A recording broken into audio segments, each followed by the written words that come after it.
3 साल रिलेशनशिप में रहने के बाद क्या कोई लड़की के द्वारा किसी लड़के के ऊपर रेप का केस लगाना उचित है या अनुचित है? माननीय सुप्रीम कोर्ट में ये केस पेंडिंग था।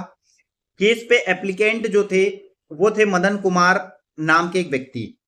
उनके ही विभाग में काम करने वाली एक लड़की जो उनके साथ 3 साल रिलेशनशिप में थी। दोनों रिलेशनशिप में थे, एक साथ रहते थे, एक ही घर में किराए से रहते थे, साथ में खाना पीना खाते थे, रहते थे, सारी चीजें। 3 साल रहने के बाद लड़की के द्वारा सडनली थाने में जाके एफआईआर कराई गई कि इनके ऊपर रेप का केस चार्जेस लगा दिया जाए। इन्होंने मुझसे शादी का झूठा झांसा देकर और मेरे साथ दैहिक शोषण मेरा करते रहे।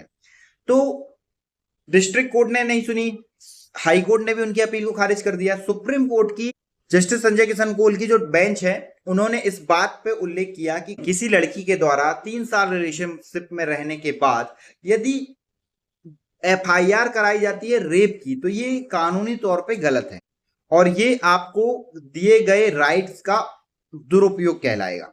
और इतना कह के उन्होंने उसके ऊपर हुई एफआईआर को क्वैश कर दिया। क्वैश मतलब जीरो कर दिया। अब वो एफआईआर हो जाएगी परमानेंट खत्म। उसके ऊपर के जितने भी चार्जेस हैं वो सारे हट जाएंगे। जहां केस होगा वो सब खत्म हो जाएगा।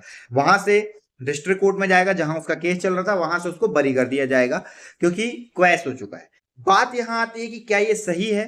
तो जस्टिस संजय किशन कौल जी ने कहा कि किसी व्यक्ति के द्वारा यदि 3 साल रिलेशनशिप में है तो उस रिलेशनशिप के दौरान उस लड़की को यह अनुभव हो जाना चाहिए कि क्या ये जो जिस व्यक्ति के साथ मैं रह रही हूं, क्या ये मेरा जीवन भर साथ देगा, क्या ये मुझसे शादी करेगा, क्या उसके बारे में जानकारी जुटाने के लिए 3 साल सफिशियंट होते हैं, या 3 साल सफिशियंट नहीं होने के बाद भी आप उसके ऊपर रेप लगा के आप उसे जबरदस्ती परेशान करने की कोशिश करोगे, तो कहां तक ये सही है?